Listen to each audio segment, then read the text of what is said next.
Hi everyone. Welcome to the Curious Cutlets podcast, episode 2. I'm joined today by Karam Gill joining us from Canada, Sagrika Jain from Ludhiana, and Shrifat Garewal from Chandigarh.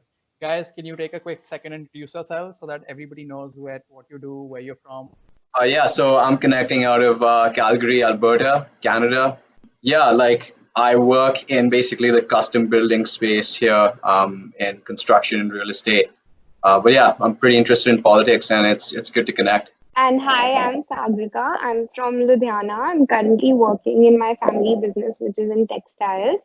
I wanted to be a part of this conversation because I'm really interested in politics, but I know a lot about Indian politics. American politics is something I have no clue about. So I am pumped to learn a lot today. Um, Hi, I'm Rifat, and same thing that Sagrika said. Don't know a lot about American politics, so just here to basically ask a lot of questions and learn, and hopefully you guys do too. So, guys, today we're going to be discussing, as these guys mentioned, we're talking about the U.S. politics, which is sort of, going through crisis because of this whole pandemic we're going through.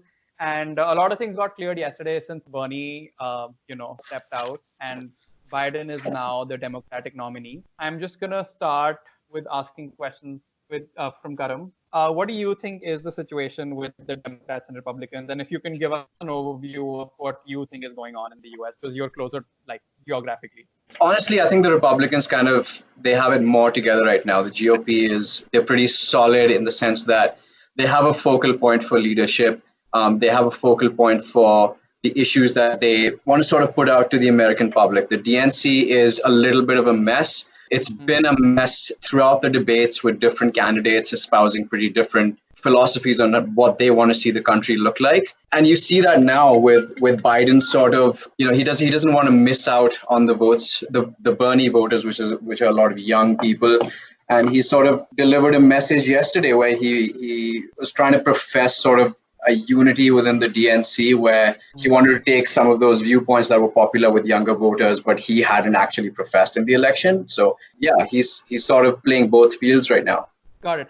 What I was really interested in was how Obama has not yet endorsed Biden, which is so interesting because, he was vice president, and we're yet to hear anything from that side, Obama. I'm sure he's going to endorse him at some point. But do you think, is that a lack of confidence in Biden?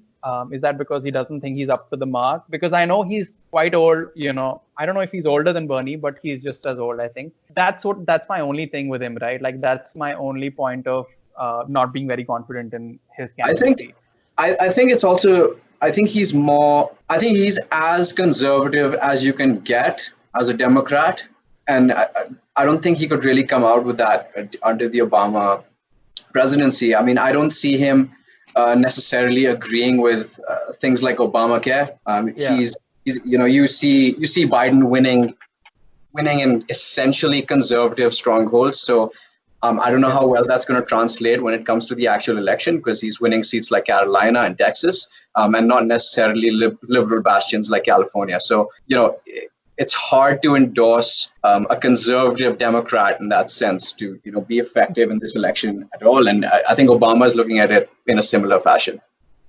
Yeah. So in terms of, you think this is so because of this pandemic, right? Like, and also because of how Trump's dealt with the pandemic, do you think that's now sort of going to sway the voters who were sort of earlier flexible in terms of, being conservative, but will now go towards Biden? Because I know Biden's going to get a lot of Bernie voters at this point because, just because of their, people just sometimes vote Democratic, right? That's just how they're inclined. So I think he's going to get a lot of those. But I do think because of this inaction and his lack of leadership because of COVID, I do see a lot of American voters, at least like millennials, shifting from the GOP. Yeah, I mean, people by nature, I think people bay for blood.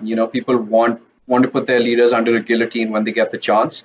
It's going to be very difficult to judge the Trump administration, especially his economic performance, because of this pandemic. I think the issue in the last election was relatability. I think Trump knew which buttons to push in order to kind of get the vote, and Hillary didn't. So if you look at the especially statistic, swing Hillary, states, right, like Florida. Yeah, I mean, I'm actually more interested in California because when I look at California, you see that Hillary essentially flipped the entire country in California alone. She got 8 million votes Yeah. in California to Trump's 4 million, and she won the popular vote by say 3 million. Now Hmm. that speaks a lot to me. It speaks a lot to me about relatability. You're looking at a Mhm. liberal bastion where that vote was overturned. That all it basically came down to. So, for example, immigration as an issue. If Mm. Biden takes it seriously, he has a chance because I think it does I affect a lot agree. of Americans, and a lot of Americans do relate to it. And Hillary kind of made fun of it. Trump didn't, In that sense, he knew what button to push in order to relate to the election, and it's kind of similar to the Brexit vote in that sense, where I don't actually think that Brexit was an economic vote. It was an immigration issue, and people voted for it because they were concerned about immigration. And it turns out talking down to people about genuine concerns that they might have isn't a Hmm. good political strategy. So here's what I want to clarify, right, for whoever's listening. So when you say immigrations as an issue, I think what you mean to say is that immigration in terms of like sending people out, right? I don't think Americans really care about having a plan for having people come in because they really don't care about the H-1Bs, the people who are coming in through the lottery system and stuff like that. They're more interested in having the illegals move out, right? Yeah, Because I don't see Americans being affected by people on visas, people on categories that they don't even know of, right? And green yeah. cards and things like that. So when you say immigration, what do Americans really like? What do people in the West really care about when it comes to immigration? Having people kicked out or what?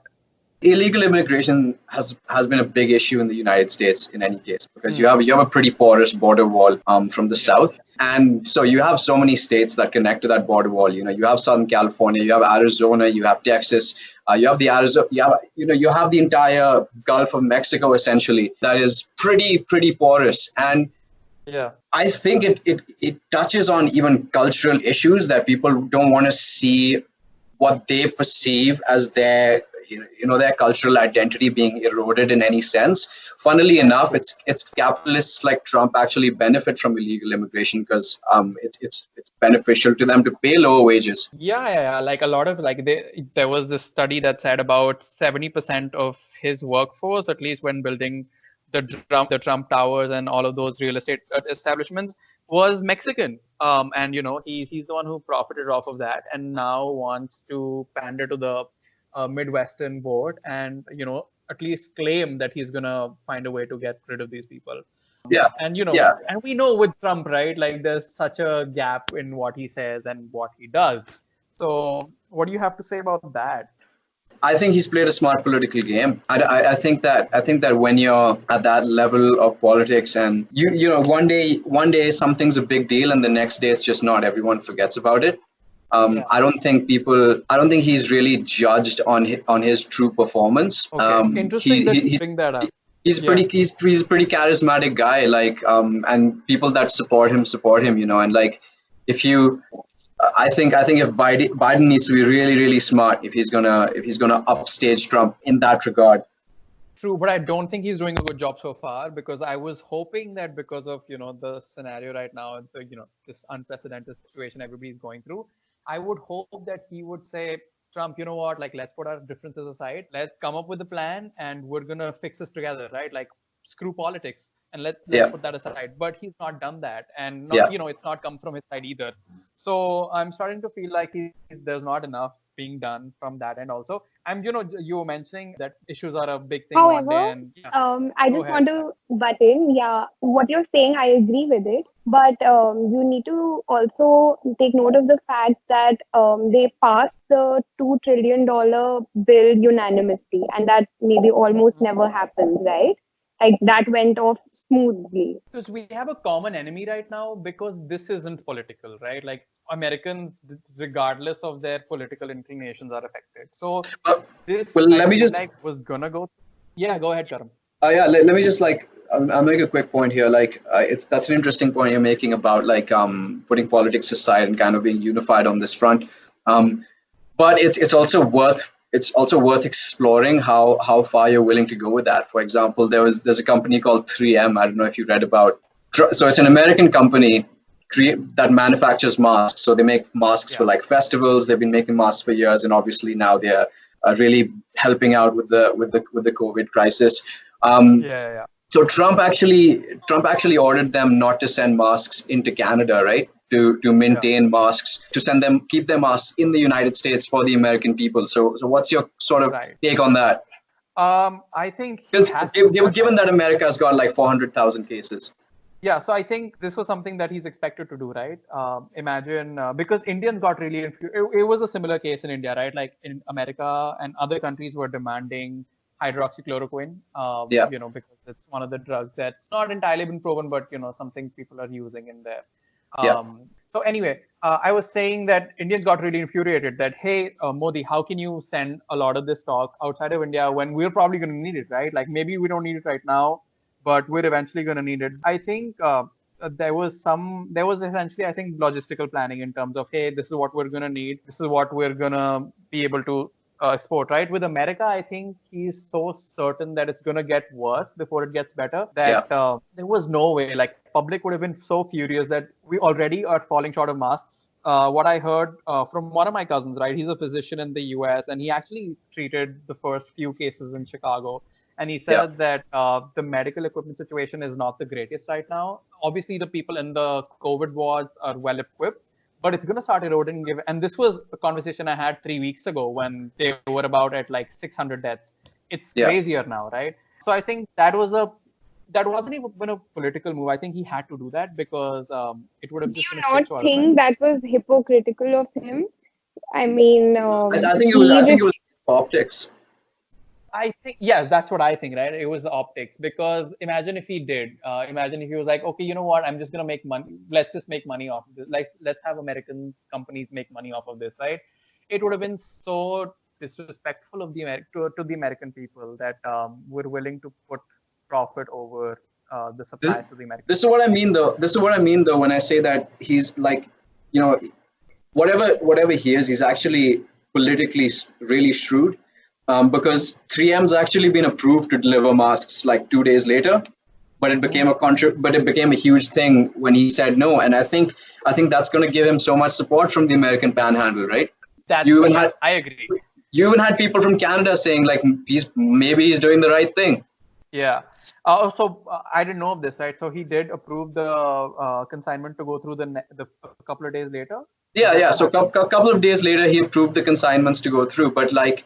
It seemed like a political move. It seemed like something he did for optics, right? That is true. That does sound like optics now. Makes sense. Yeah, and it's just that's what I find interesting about Trump. And like, I do think that the GOP has it pretty solidly together right now. This is what I was saying like 5 days ago, that the GOP is still going to pull through in the 2020 election because Americans in general, they're not very anti-incumbency like Indians are. The Americans usually are like, you know what, they've done 4 years, I'm sure the next 4 years will be fine too. This has been the normal trend, right? So this is why I thought Trump's going to pull through. His inaction and lack of leadership, and then people really demanding better of him, made me think that, you know what, maybe they're going to go the left, lean towards the left, especially because a lot of the younger people are now starting to get affected, right? Also businesses. And the businesses were essentially their conservative stronghold where people were like, you know what, we like Trump, he's good for business. When business started getting hit because of his inaction back in, when he knew of it in January and he didn't do anything about it, and he should have, that's when people are like, maybe we need another candidate. Well, that's an interesting point, and I think that one of the aftermaths of this pandemic is actually going to be a fundamental rethinking of big and small government and what that means, right? Sure. So explain for everybody, what do you mean by big and small governments, right? Like big government, more left-leaning, bigger social programs, stuff like that, like bigger taxation, right? And smaller government, obviously less interference in your life and your business. Right. So, because what this pandemic is bringing out is sort of the value that a welfare state could have, and which is opposite of what the Republicans believe. Which is just a complete, not just the Republicans, but it's completely contrary to the American way of thinking. The American way of life, the American story, right? The American story is capitalism, and we could see a fundamental rethinking of that story. But it's also dangerous because bigger government means a bigger surveillance state, and these are issues that Americans don't take lightly. Interesting that you mentioned that, right? This is what I was asking. So I was speaking to one of my friends who lives in the US, right? And I was saying, you know what, I think it's about time. And this was in regard to, we were talking about, one of the aftermath of COVID, that people are like Americans who've gone on social benefits now. They're going to want public, socialized medicine like Canada does, right? And he was like, you know what, dude, Canada is not a model for great healthcare, even though it does great in Canada, but there's so many factors that are different from the US, right? And he said, why should I pay for some guy's lungs who was a crazy smoker in his 20s? I shouldn't have to pay for something like that. And I was like, okay, that makes sense.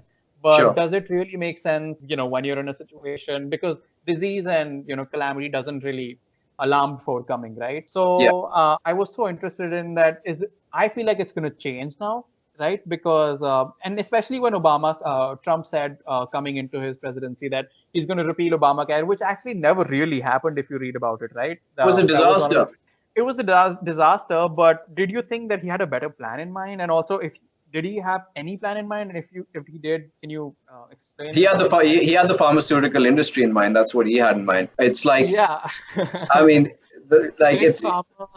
he had nothing. He just wants nothing to do with the welfare state, because that's not how Americans think. It just all comes down to would I call Canada a socialist country? Well, to an extent. No, I think it's a great democracy with some very strong socialized benefits. Like every other first world country in the world, apart from the States. That's true. Which I get it. I think it's about time America started to rethink a lot of its social programs. They have a lot of it. They do spend a lot of money on social security. I just don't know how well it's used. And also, I feel like that's where Trump's problem with illegal immigration is, right? Like he says, a lot of it gets strained because of we're treating people who are not citizens, and that sort of thing. So that brings me to how do you think the Trump administration has fared out in this during his tenure? It's a weird question. The economic data says he's fared really well. You had an unemployment rate before the pandemic, you had an unemployment rate of about 4%, and you had the highest wage rises among blue collar workers.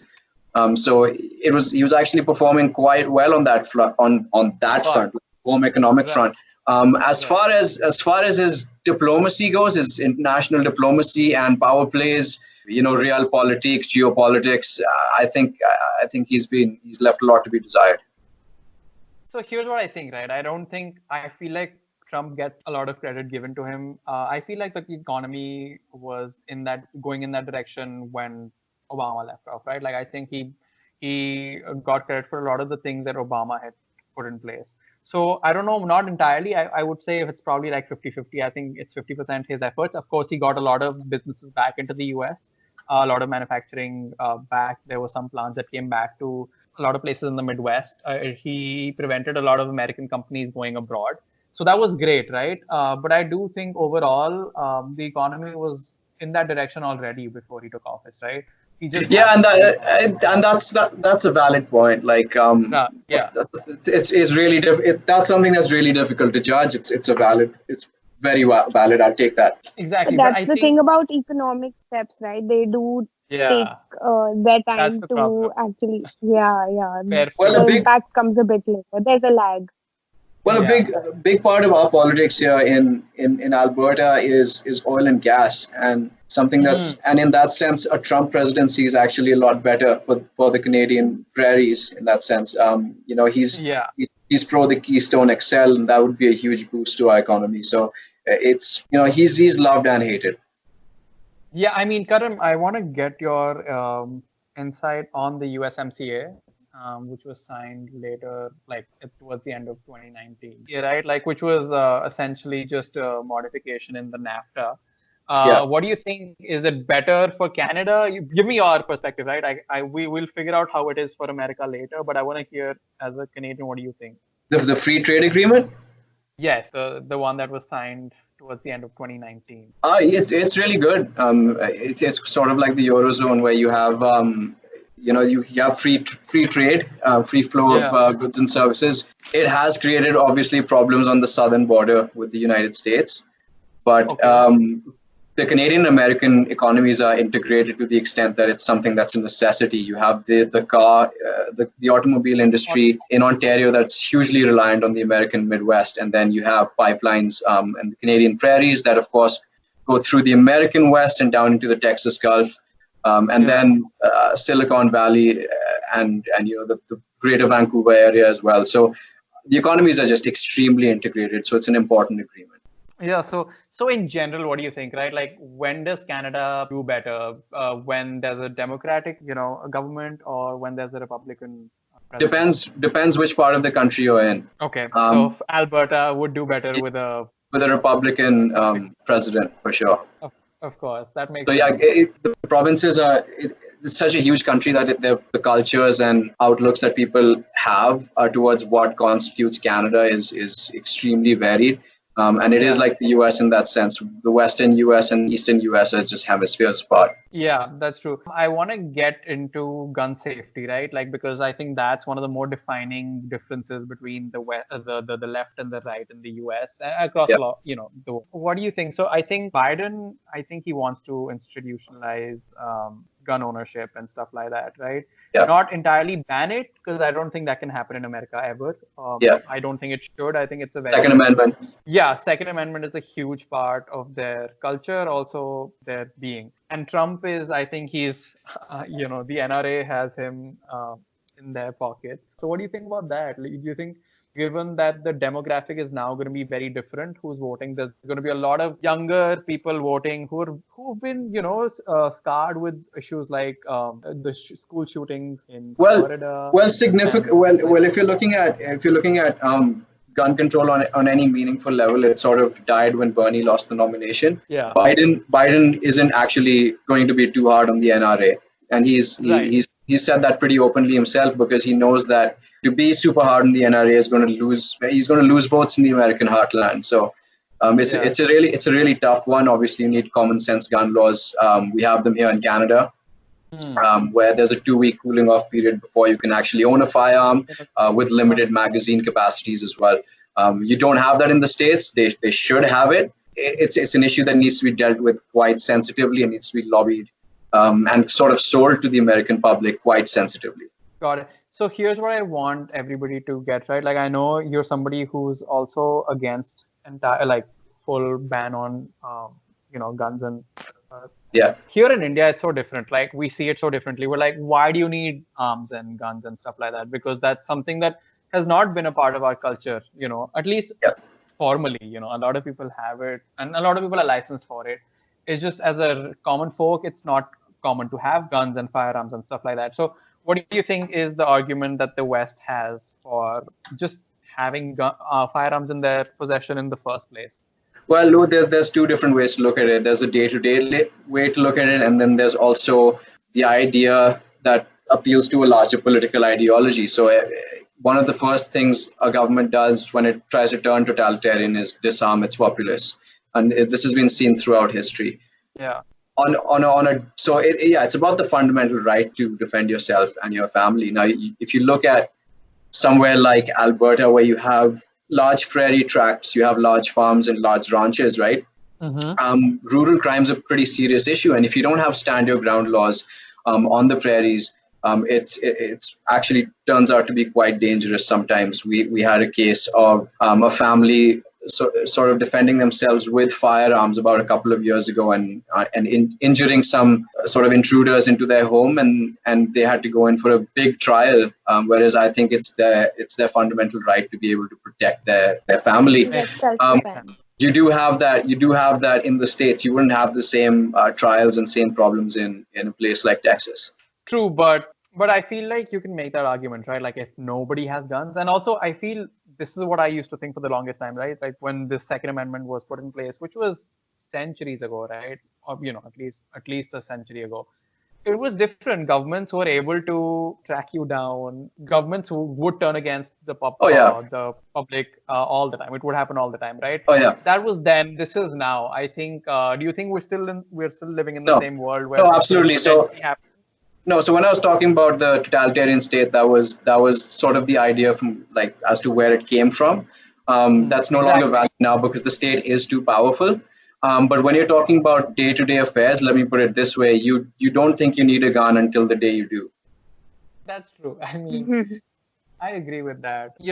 When I listen to this argument, I'm forced to lean that way. But in general, my position has been if there's no guns, there's nobody can harm each other. We But I have guess we with have the we, government, we have the third largest stockpile of guns in Canada, but we have common sense gun laws. see, that's the cultural difference then, I guess, right? Yeah, Like, so there's so many restrictions on it. I mean, it's just the way that America sells it. It's the way that American public policy works. That leaves a lot to be desired. I agree. I yeah, feel like suddenly not having guns would be too drastic a change because they've kind of been true. conditioned. It's for your self defense. I think the problem is Yeah. the way they sell it, how easily available and accessible it is. Like most of these shops don't even run security checks before selling them. So in Yeah. majority of the shooting cases, the people that were found guilty, they had issues with mental health and previous criminal Oh, yeah. records. Had their background checks been done properly, maybe to a certain extent it could have been avoided, right? True, but I agree. Yeah, it would have been too it would be too drastic of a change for having the public telling the public to give their firearms away. With these gun laws in the United States, it also causes a massive problem south of their border. So you have the borders being so porous, you have massive flow of firearms that basically arm the cartels down there, and then Wow. Yeah. that violence sort of comes back and hits America. So it's a pretty serious thing, and it definitely needs a rethink in public policy. Of course. Okay, so my question was that we've sort of discussed immigration and now gun control and obviously the implications of the pandemic on the elections, but I wanted to ask you guys, do you think things like abortion and LGBTQ rights and the Interesting. sanctions on Iran that Trump posed, like would these things still be as relevant in this election? Great. So yeah, I'll start, right? This is my perpetual this thing in my head, which I think that are we in a position now after one term of Trump presidency that we're now going to be voting on issues rather than sentiment? Because I think that's what happened in 2016. People were so charged. Now that we've had a common enemy, and it's sort of I feel like okay, maybe I'm being a little too optimistic, but it's brought people together in a way, right? Not entirely. It's brought people together in a way. Do you think we're now going to be more pragmatic in the way we're picking our leaders? Because, for instance, they're just expanding on what Riff said. Climate change, right? Trump doesn't believe in that. Biden does. Biden has a plan for clean energy, and pretty much like a revolution in the U.S. Manufacturing sector and stuff like that. Do you think now that a lot of younger people are coming into vote, that's going to become something pertinent for them? Because I want to hear Karam's view on that. As Canada is one of the best countries in terms of being sustainable. And is that something we're at now, or is that still a little far fetched for America? So I think there were a lot of questions in that question. So Yeah. Why don't you start with climate change, and then we can go to LGBT, and then we can go to with regards to the US? And so, Yes. like, I actually think there's a sizable lobby that is on Trump's side in this, that doesn't really believe in climate change. And the other side, I think, is a little bit too radicalized. So you have the AOCs of the world, where you have a Green New Deal that's going to cost trillions of dollars and is economically unsustainable. And there's no sort of pragmatic approach to moving forward. So when you're talking about, for example, phasing out oil and gas, you can't phase it out tomorrow. It has to be over a period of time, and investment and R&D into green energy needs to come from energy companies, and energy companies need to be promoted in that regard. It's a slow process that requires investment, and oil and gas companies and big energy players are actually the best position to sort of deal with this issue and move forward. Yeah, but you mentioned that this is what people said, right? Like before we were in this mess that, oh, it's going to cost trillions of dollars. And AOC's Green New Deal, by no means am I endorsing that, but I'm saying it's a way of thinking in terms of when you're structuring policies. It's not exactly a blueprint. I get that, but at least it points in the direction which we should be taking. Except that it wasn't sold as a blueprint. Yeah. I mean, that's okay, right? I feel if you're not even willing, as a government, you're not even willing to admit that being sustainable is the right way to go, then I feel like there's something structurally wrong with people who are in it, right? Like I feel Yeah, like for sure. in general, I feel like the government in the US is just purely age as a number. I think they're really old. I think we need a lot more younger people in the Congress so that there's better decision making. Not to say I'm not being ageist, but I'm saying the people with a very different way of thinking about science are in the Congress, and that doesn't always make for the best policy making. Yeah, go ahead. Definitely. I think we need younger voter turnouts have been historically pretty poor in the United States. And I don't know, maybe an issue like the pandemic will bring out a paradigm shift with that. But yeah, if you want to pump young blood into Congress, you need young people to go out and vote. That's not happening right now.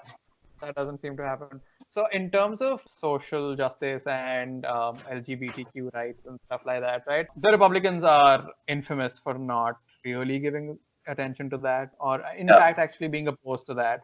The Yeah. Democrats, that's their premise: social inclusion, being very gung ho about equality. I don't want to say equality of opportunity, but I feel like they're more on the side of equality of outcome, which is in itself a poor premise to build on. Is that going to fair into people are now going to be voting? I don't think so, but it's I something. I think it's been marketed so badly. The SJW movement has the worst PR record ever. Um, I agree. it's to the extent where it's basically become the center of the entire debate on political correctness, and it's a big reason why Trump actually became popular in the first place. And I Yeah. don't think there's been any kind of paradigm shift in that regard. I Issues think, in that are fact, I would argue that we've moved further away from political correctness because people are now they're like, we need action in every sphere, in healthcare, yeah, with regards to every issue. So political correctness has gone out the window. I think we've gone yeah. I further mean, away from that. the movement brings about issues that do matter and do need to be taken into account, but Yeah. they need a PR team really fast. Yeah, I think it'll be really interesting to see how it comes about, right? Like, I'm concerned that I think Trump's actually gonna cancel this year's elections and then have it moved further down, like earlier next year. But I don't even know if that's one of the powers he has. I think he does. I think he's able to do that with one of his executive I don't know. orders. I'm not a constitutional expert. I'm not either. I'm just, just conjecture. I think this is something that could happen. But if I'm just purely on a whim, if I'm putting my money on, I think Trump is going to get another term, purely because of how the American public votes. Yeah. I would hope there's a paradigm shift in how people think and, having a more issue-based politics, just not in America, around the world. I wish that would happen, but I think this isn't changing that. I want to hear from all of you guys. What do you think? I wanted to ask just quickly that are you more confident about Trump winning pre-corona? Yeah. Oh yeah, I was. Yeah. Still, I'm a little bit. I was much more confident. I was very sure he would. With this, I'm a little less sure, but more or less, I think just purely based off of. Then there's also that part that we still have a long way to go. There's still a lot that can happen. I mean, things are changing so dynamically every day. It could, tilt his, odds could be in his favor or not. True. I just think that but in terms of like a long way to go, I think if we have a long way to go, I think it's just gonna go in favor of Trump if we have that way to go, because he's just gonna find time to fix the loopholes, fix what he did wrong, and he has such a good PR team, honestly, which does a good job of silencing a lot of the real issues that need to be addressed. But yeah, that's just how it is. In terms of the lengths that American election campaigns sort of carry on, there's no time at all. That's so yeah, true. We're it is almost there. We're confusing. 5 months away. Yeah, it's pretty confusing right now. But like, given his opposition, yeah, like he's got a pretty poor opposition right now. What do you guys I think? would agree with you, Sumit. I think Trump would come back. In fact, interestingly, he said the same thing like when you began the podcast about Obama not endorsing Joe. And also, I think, again, as Karam said, I'm not a constitutional expert, but I don't think the elections are getting postponed because Trump already said that elections can happen through mail voting, though he's not in favor of that. No, I feel like there's a good chance that if he feels like at the end of September that things are not going the way he wanted to, then you that's the thing with Trump. You never know what he's gonna pull, what power he's gonna exercise. Yeah. Yeah, I just wanted to ask, were you expecting Bernie Sanders to exit the race? And like, are you disappointed, or Mm. what's your take on that? I'll just quickly chime in and say I was very confident that Trump was getting it, so I wasn't even thinking about who's going to be the opposition. I had in my head it was like the American public is just so charged because of the same issues that were prevalent in the 2016 election, and they still continue. And Trump's done a good job of marketing himself. The best thing about Trump is his brand, not really his track record, but his brand, He and that licensed works it. for him. He licenses it too, all over the Yeah, world. I think yeah. he So knows the value of his brand. he's done a good job of building that. But He knows yeah, where he Karan, knows which buttons to press. Like, he definitely exactly. knows that. With the DNC, they were so all over the place. I actually expected Bernie to pull out a little bit earlier. That's what I thought too. Yeah, I was actually Yang for a long time. I thought Yang was gonna go further than he did, yeah, purely because of his freedom dividend that he came up with. Because I was like, American youngsters would love that, yeah. but he That's something that this pandemic might push in America, right? The absolutely, like absolutely, like questioning the concept of small government versus big government, and sort of moving more towards big government after this, and moving yeah. towards the welfare state, universal healthcare, all of that stuff, which is weird which is weird in the States. So Yeah, and like meet somewhere in the middle, right? Because yeah, going too far in that direction, I don't think it's possible for America ever to do that, because that would also undermine their capitalistic nature, like tendency. Yeah, but that remains when to be Andrew seen. Yang was sort of first professing his universal basic income policy, it was coming from a kind of flawed place because the unemployment rates were really low at 4%, and there was a Yeah, high wage mobilization for blue collar workers in the US. But yeah, yeah. like given the situation we have now, there's just so many different options.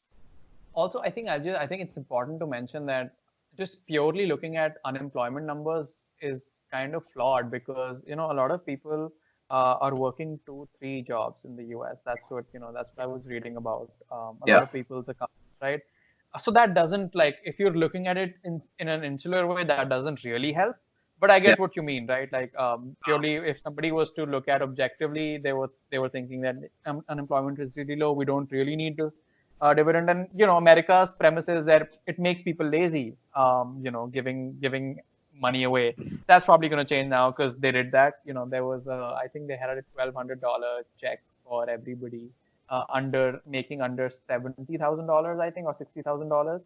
yeah, More and more people are going to want that at the end of this. It's we're starting to see how bad it's really become. yeah. um, yeah, a lot remains to be seen, but I think this was interesting. Yeah, this is great. This is awesome. Thanks for joining in, Karam. Thank you guys for joining. Your inputs super fun. I just wanted to say that this just happened today, like since we were discussing abortion rights and all that. Oh yeah, we In forgot. Yeah, Texas, basically, they've banned abortions because it doesn't count as an essential medical procedure. So they're already being accused that they're exploiting, the pandemic to kind of push forward their ideologies and but stuff to ban it in the US. I mean, I get how people would think that, but I feel like that makes sense, because I think for right now, medical professionals are all hands on deck. You need everybody to be treating COVID patients, right? And I see how that would be problematic for some people. But I think we need to be more objective in how we're looking at this. This is what I personally think, but I'm sure there's a political angle to it, right? Like, it's easy to push that narrative of banning abortion and stuff like that in times like this. Right. And in the religious heartland of the United States, it's always going to be a big issue there. Of course, the church, the Bible Belt in the U.S. is, I think in Alabama, it's completely banned now.